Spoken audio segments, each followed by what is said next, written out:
Welcome back to day 21 of Advent of Cyber 2021. Today's task is called Needles in a Computer Stack. This task is a continuation of our previous day where we discuss analyzing a malware file. Today's task we are to learn about a tool called Yara. The full form of Yara is yet another recursive ridiculous acronym. Nothing special here.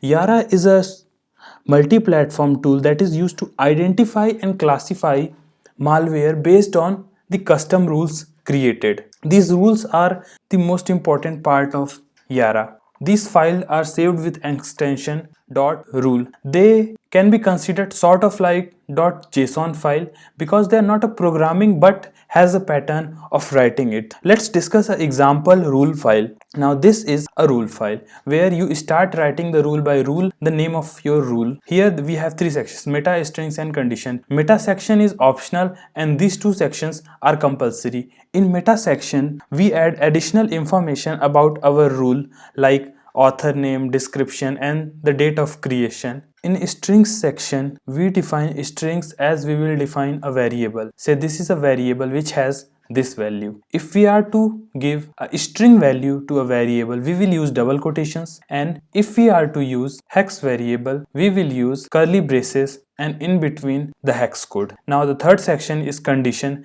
That is basically where we define the rules for these variables. So basically if we run this rule on a file, it will check for these conditions. In this condition normally we use three basic boolean operators: and, or and not. You can see the conditions here: and condition, or condition, not condition. This is between two operators. There can be more than two. In this example we are using two operators, text string and hex string. Say A is text string and B is hex string.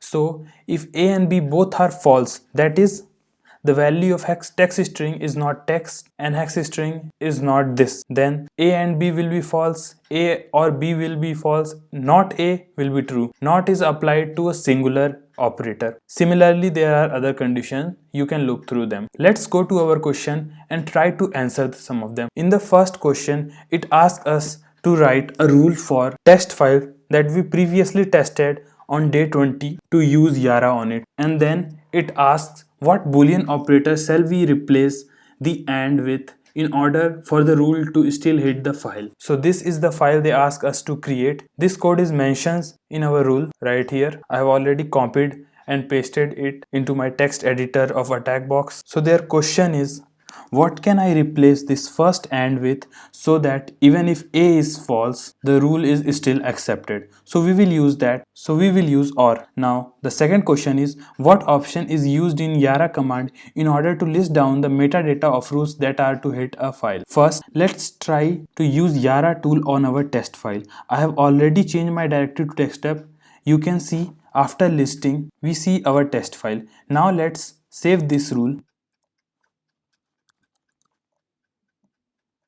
And if we again list directories, we will see that our rule file is here along with our malware file.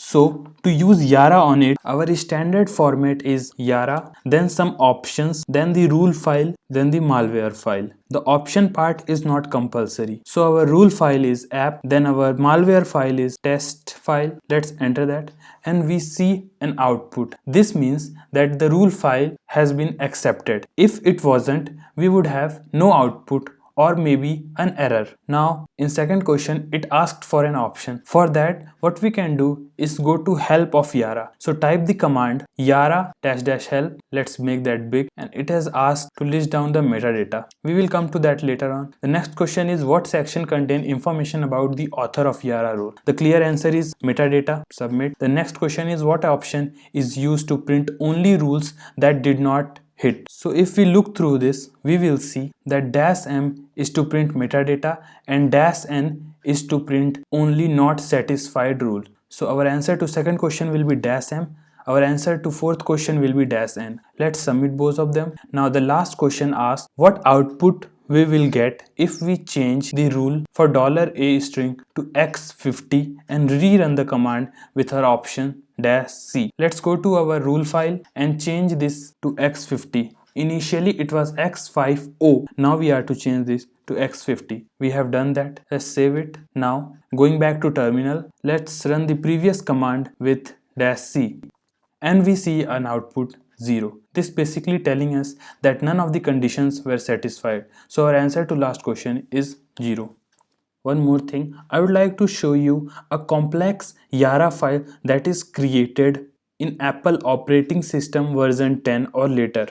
This is a file called xprotect Yara. It is the part of Apple operating system. Now .yara represents combination of executing the Yara commands in terminal and writing the rule inside of it. So here you will see a private rule macho.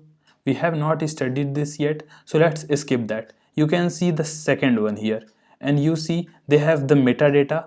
Description is OSS bundler.p, don't know what that is.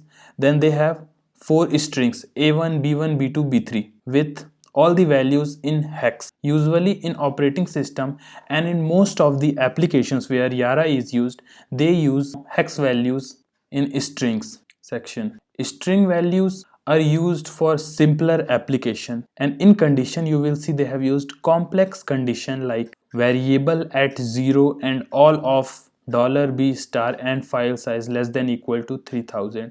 So you can see that they have other commands like at, all of, file size less than equal to 3000. You might understand this one that it is talking about wherever this rule has been applied, that file's size should be less than 3000 bytes with whatever the value $b1 has. All of them should be in our testing application, and A1 should be at 0, meaning at the start of our testing application. You can read through all the conditions and try to make meaning of it. If you don't understand, just Google the commands and try to learn more of Yara. Hope you like this video of me explaining Yara. Let's end this video here.